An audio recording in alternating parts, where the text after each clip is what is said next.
మన రాష్ట్రంలో పండని పంటలు లేవు, దొరకని ఖనిజాలు లేవు.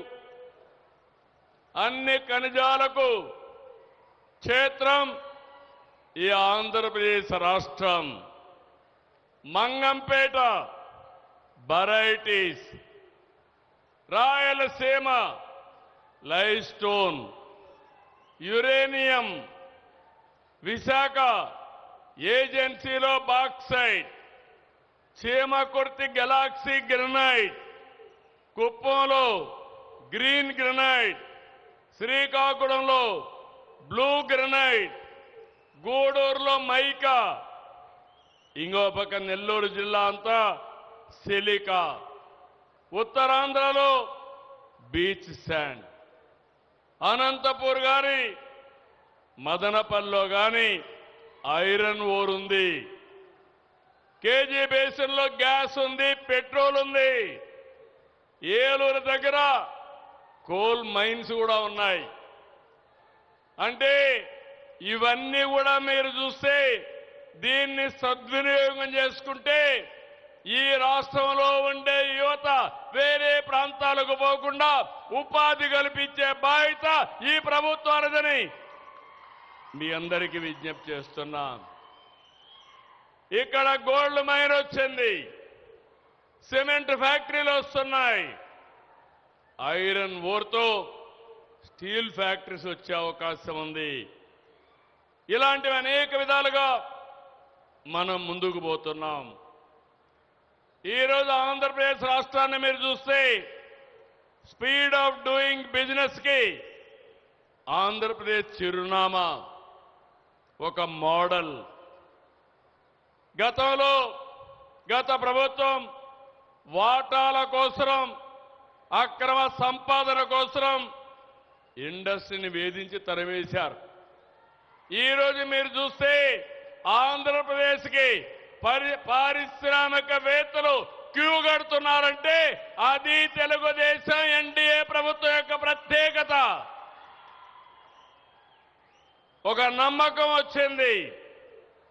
సీమలో మీరందరూ గుర్తుపెట్టుకోవాలి, తమ్ముళ్ళు ఇన్ని పరిశ్రమలు వస్తాయని ఈ కొండే సీమలో మీరు ఆలోచించారా అని మిమ్మల్ని అడుగుతున్నా.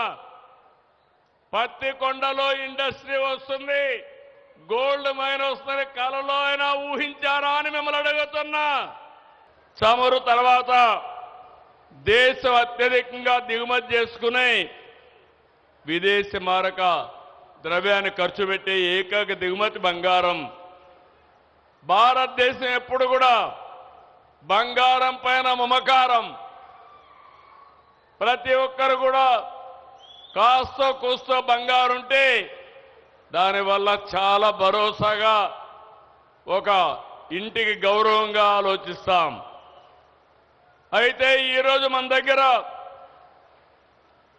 కనీసం సంవత్సరానికి 1 టన్ను ఉత్పత్తి అవుతుంది. ఇప్పటికి 400 కేజీలతో బంగారం ఉత్పత్తి ప్రారంభమైంది. ఇది 1000 కిలోలకు వెళ్తుంది.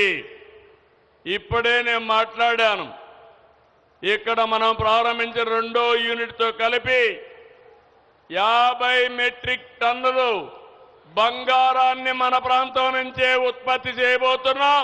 ఇది ఒక చరిత్రని మీ అందరికీ విజ్ఞప్తి చేస్తున్నా. దీనివల్ల ఇప్పటికే ఒక 800 మందికి ఉద్యోగాలు ఇచ్చారు. తొందరలోనే 1500కు పెంచుతారు.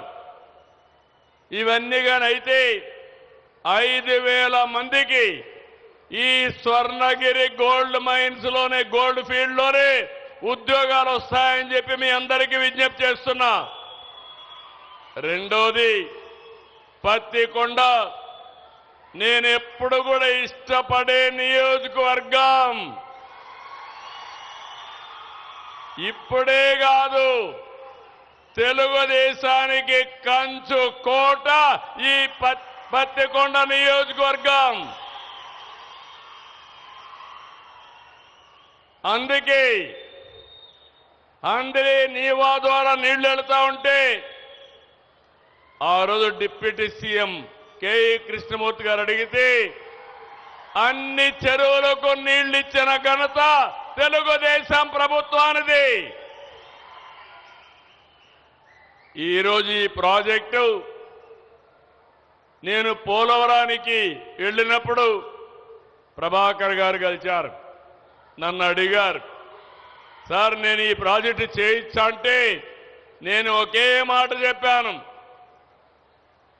ఆంధ్రప్రదేశ్లో బంగారం ఉంది, నువ్వు ఆ గోల్డ్ మైన్లో భాగస్వామి చేయండి, నేను పూర్తిగా సహకరిస్తాననే మాట ఇచ్చాను.